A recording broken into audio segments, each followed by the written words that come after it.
Now, next important factor or the next important topic is sustainable development.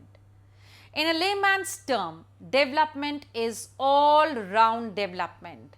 In the factories, the industries, the agriculture, on the infrastructure, when you have development everywhere, that's termed as development.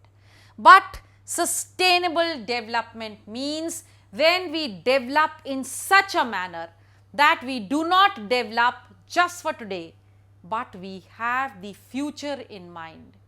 When we develop in such a manner that we do not exploit the resources available to us and leave it for the future generation, as our forefathers have left for us, we have to leave for the coming generations.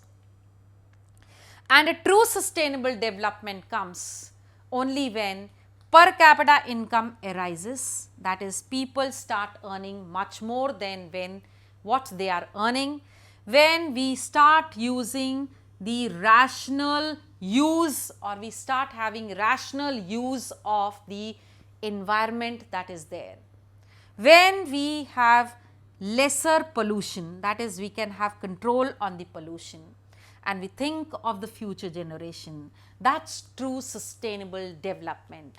Rising in the per capita income, but using the present day resources in a rational manner, having control over the pollution and having a thought about the future generation is truly sustainable development.